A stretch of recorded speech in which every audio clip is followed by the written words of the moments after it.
Kajen takut. Excerpt from a news article, the day the case broke. Mongolian woman found murdered in Malaysia. Explosive revelations await. The Star, November 7th, 2006. Shah Alam. The charred remains of a Mongolian national, Altantuya Shaariibuu, 28, were discovered in a remote area of Puncak Alam, Selangor, after what authorities describe as a brutal and shocking crime. Preliminary reports suggest that the victim was abducted, shot twice in the head, and subsequently blown up with military-grade explosives in an attempt to erase all traces of her existence. Investigators confirmed that Altantuya had entered Malaysia in October, allegedly to confront political analyst Abdul Razak Baginda, with whom she had a personal and financial relationship. Reports indicate that she had been attempting to claim unpaid funds from a deal linked to a government defense contract, an allegation that could implicate high-ranking officials. 2 elite police commandos from the Special Action Unit, UTK, Chief Inspector Azila Hadri and Corporal Sirul Ajar Umar, have been arrested in connection with the murder. The involvement of these bodyguards assigned to then-Deputy Prime Minister Najib Razak has fueled speculation about the true nature of the crime and whether it was politically motivated. Despite repeated denials by high-profile individuals, including Najib Razak himself, the case has ignited public outrage, with many demanding justice for the slain woman.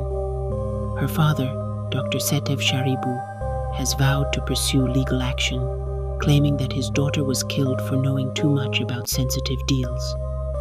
As forensic teams piece together the evidence, the courtroom battle promises to be one of Malaysia's most scandalous murder trials, with potential ramifications that could shake the nation's political landscape. Whispers from the Grave, the Betrayal of Altantuya Shaariibuu. Prologue. I am still here. They thought I would disappear, that no one would remember me, that I would be nothing more than ash and red bodily fluid in a remote jungle. But they were wrong. I am still here. I am in the whispers of those who seek justice, in the nightmares of those who betrayed me. I haunt them. I will always haunt them. I remember everything. The cold barrel of the Glock pressed against my skull, the way my body convulsed when the first bang rang out in the silent night, the second bang, and then darkness. I should have been at peace, but they wouldn't even let me have that. Instead, they wrapped my lifeless body in C4 and exploded me, as if I had never existed. They wanted to erase me, but how do you erase a woman whose story is still being told? Let me take you back to where it all began. Chapter 1. The Girl from Ulaanbaatar. Altantuya was always ambitious, my father once said. She wanted a life beyond Mongolia. He was right. I was not meant for small things. My world was never supposed to be contained within the cold streets of Ulaanbaatar, surrounded by towering mountains and endless plains. I wanted more money, more adventure, more power, and I found it. I was young when I first learned the power of beauty and charm. It opened doors, introduced me to people I would never have met otherwise. By the time I was in my 20s, I was fluent in multiple languages, had traveled across the world, and knew how to survive in the company of men who held power in their hands like a loaded pistol. I was not naive. I knew what I was doing. I knew the risks, but I never imagined it would lead to this. Chapter 2. The Men Who Promised Me Everything. Najib cares for you, but you must understand, there are things beyond your control. Razak Baginda told me this once, back when he still answered my calls. Back when I still believed that love and loyalty mattered in their world. I was wrong. I met Razak in Hong Kong. He was charming, intelligent, and generous. He liked to surround himself with beautiful things, and I was one of them. He flew me across countries, showered me with luxury, and made promises I wanted to believe. But he was not the man I truly wanted. Najib was different. He was powerful in a way that made people afraid to speak his name in a whisper. When he looked at me, I thought I saw something real. I wanted to believe that I was special to him, more than just another woman passing through his life. I adored him, and that was my biggest mistake, because when I became inconvenient, they made sure I would never speak again. Chapter 3: The Final Trip to Malaysia. If something happens to me, look for Razak Baginda. I told my cousin Burma these words before I left Mongolia. I didn't know I was walking to my unalive, but I knew something felt wrong. Razak had been ignoring my calls, refusing to pay me what he owed. I had helped him. I knew secrets that could destroy him, and they knew it too. I was being followed. There were men watching me, lurking in the shadows.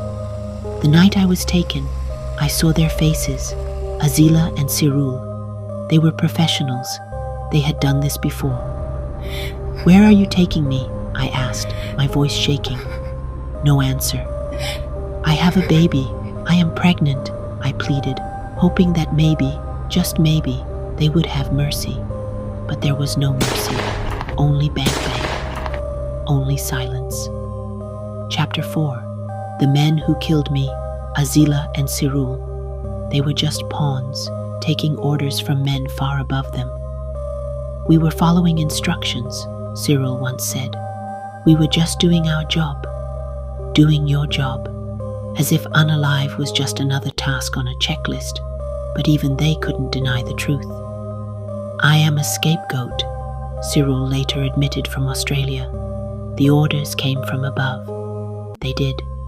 But the ones who gave the orders will never face justice, because in their world, power is more valuable than a human life.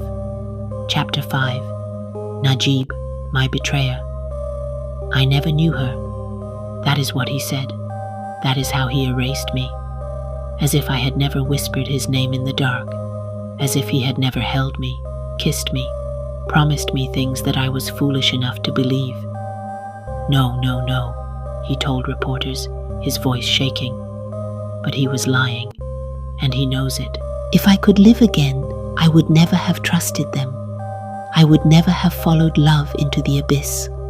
I would never have walked into a country that would erase my name from its records, as if I had never existed. But I did exist, and my story is still being told. I am Altantuya Shaariibuu, and I am still here.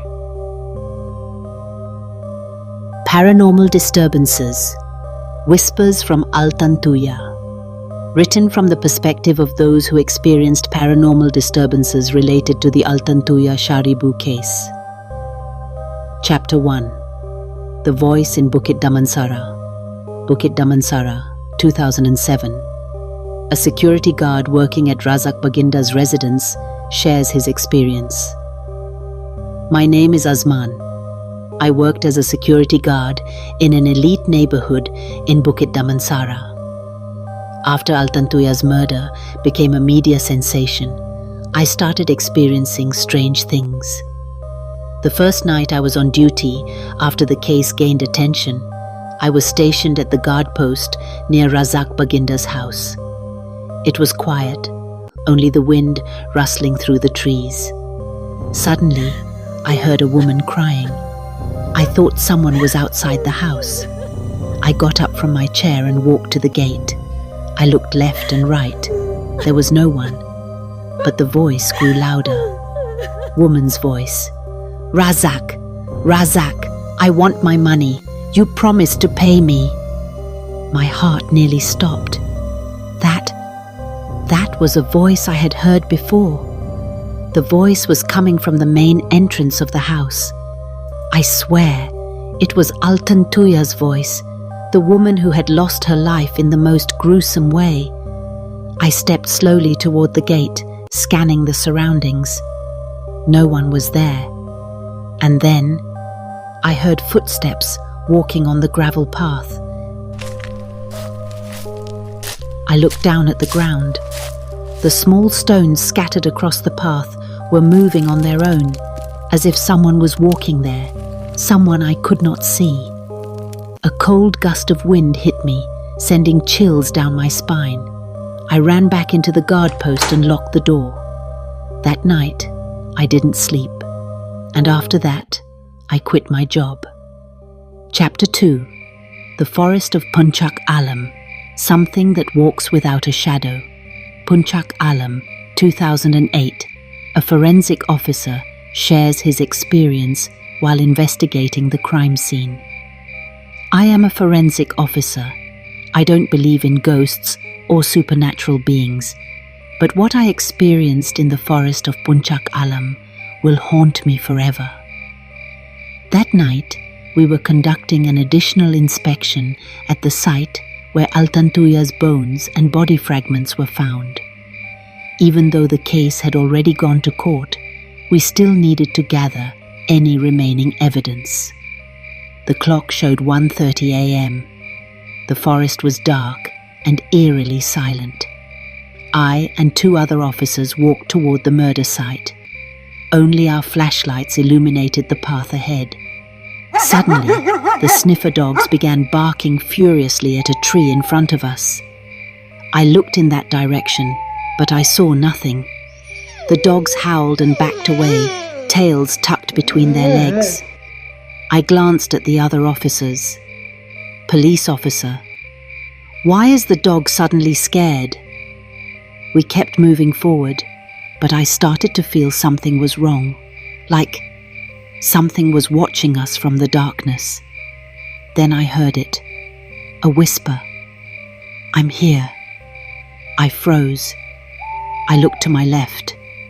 Nothing. I looked to my right. Empty. But the voice had been right next to my ear. I turned around and saw the silhouette of a woman standing behind the other forensic officer.